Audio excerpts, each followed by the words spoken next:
Good morning, ladies and gentlemen. Happy Friday. Good to be back. I know it's been a crazy couple days in here with the e-learning, but hopefully we have things fixed and we won't have any of those complications anymore. I hope everyone is healthy and hanging in there, finding ways to be active and involved and just doing things to keep yourselves motivated and positive.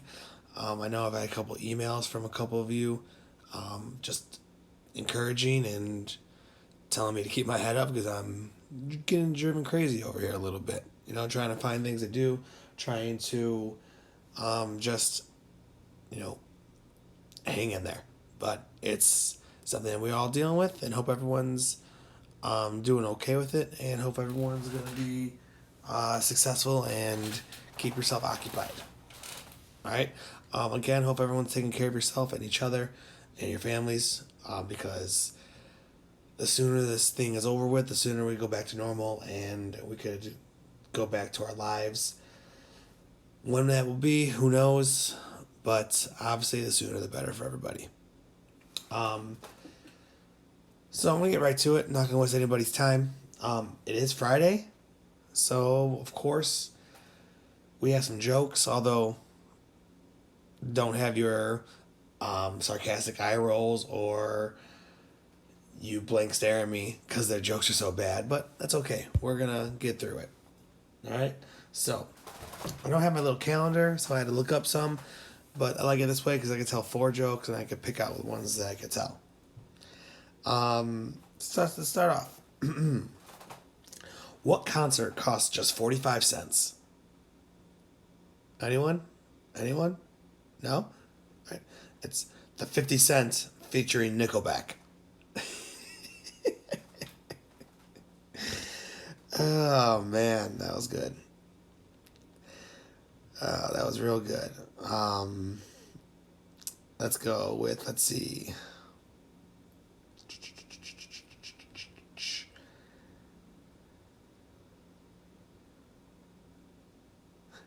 How does a penguin build its house? It glues it together. Get it? It glues. It glues.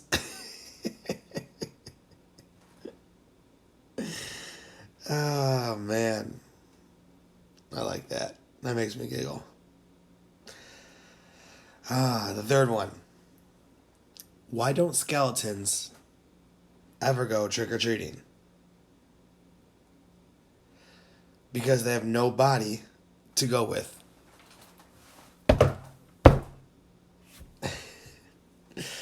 All right, let's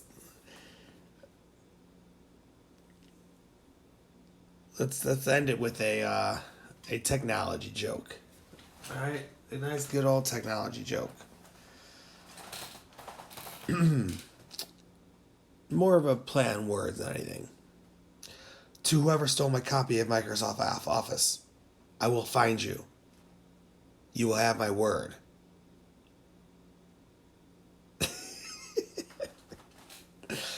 Oh man, that's funny. Um, I like that. That just makes me laugh and giggle. Makes me wish I was back in class. You know. Um, yeah. So let's get on with the lesson for today. Today's gonna be nice and easy. All you're gonna need to do is take out your guided notes, and we're gonna go through the rest of learning target number 3 today, talking about mutual funds and then bonds. All right. So just review a little bit. We talked about index funds. All right, index funds are specific indexes, and they're things like the S&P 500 and the Dow Jones, and they track certain indexes for you. For instance, the Dow Jones tracks 30 of the largest companies in the United States, while the S&P 500 will track 500 companies, and it's weighted by market cap. The bigger the company, um, the bigger the bigger presence it has on the effect of the S&P 500. All right. We did an activity where you went to the link and you answer questions based on what you saw in the graphic, which I thought is one of the most sweet graphics that we have. All right, so let's talk about mutual funds. All right, mutual funds right now. So what a mutual fund is, it's just like an index fund where it's a pool of stocks. All right, it's a pool of stocks grouped together, and here's the big thing. Here, mutual funds are actively managed by a professional, meaning they are buying and selling all the time. All right, we're buying and selling all the time. Right, and we've learned this from our two games that we've played. That people don't work for free. People do not work for free, and as people don't work for free, they're going to be more expensive than an index fund. All right, they cost more. All right, you see in our pros and cons that you have pretty much the same pros as an index fund, right? So you save time, diversify, and reduces your risk. It diversifies because it's a pool of stocks, right? It diversifies because it's a pool of stocks. You have many different stocks. If one stock goes bad, it's not going to kill you because you have many ones to think about. So it diversifies. Obviously, diversification equals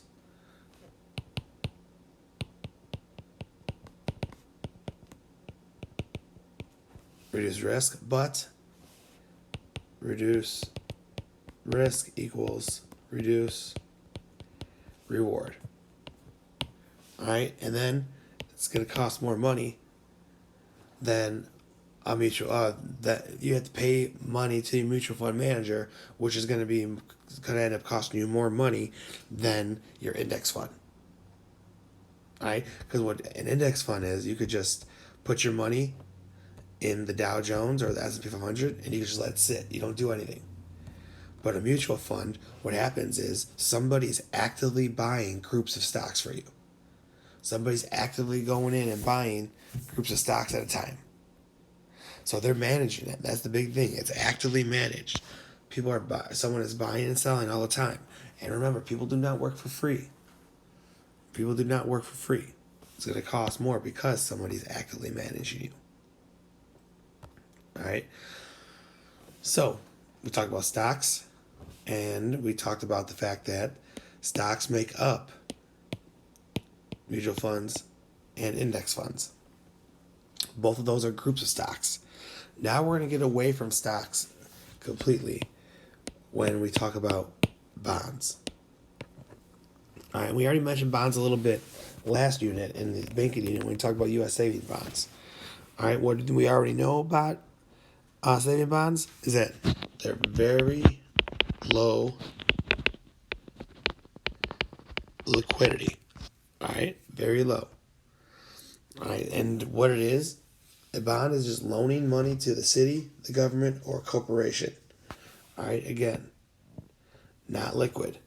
All right, not liquid at all. All right, so when they're not liquid, they're probably going to give us a little bit higher interest rate. And remember, that's compared to our savings tools. That's compared to our savings accounts, our money market accounts, and our CDs. So it's going to be higher interest. All right? There's going to be two types here, government and corporate. We're going to really concentrate on the corporate bonds because we did talk about the government bonds last unit. So real quick, let's talk about government bonds. The big thing you need to know here is that the government bonds are tax exempt. When you loan money to the government, you do not have to pay taxes on it. All right, and usually it's for 18, 20, 30 years. And if you purchase a $100 bond, you only pay $50, and when it matures, you get $100. Matures just means after those 18, 20, or 30 years is up. Then it matures, and then you will be able to collect double your money. All right, so for example, All right, say today is March 20th. So on March 20th, 2020, you purchase a $200 bond that's going to mature in 20 years. All right. So today, on March 20th, you will pay $100, and that will be a loan to the government. The government takes that $100 and does whatever it wants with it. It can use it for programs. It can use it to pay off debt. It can use it to pay off interest. Whatever it does. But then what happens on March 20th, 2040? You would collect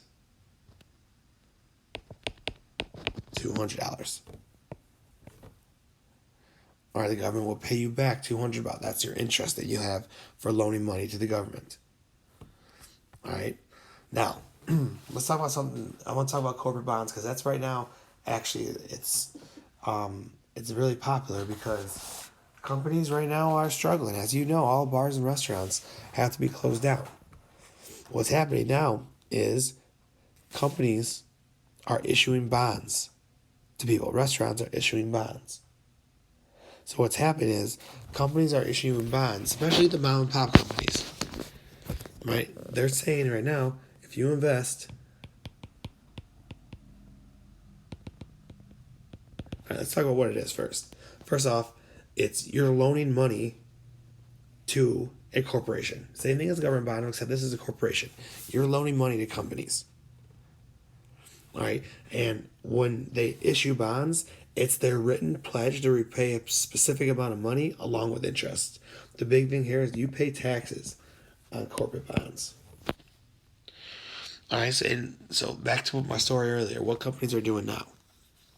All right, companies are issuing bonds just to survive because restaurants and bars right now are not going to have any income for at least another week. I believe all restaurants and bars are going to be shut down for dine-in purposes at least until March 30th at the earliest. And if you were asking me, and I'm not an expert or anything, but I would say that's even go a little further than that. So here's what some restaurants are doing. If you invest $75 right now, that company's going to take the $75 and it's going to survive. Right? It's going to pay rent. It's going to pay its employees. It's going to pay utilities. It's going to do whatever it needs to do to survive. And it's going to, if you invest $75 right now, when a company opens, it's going to give you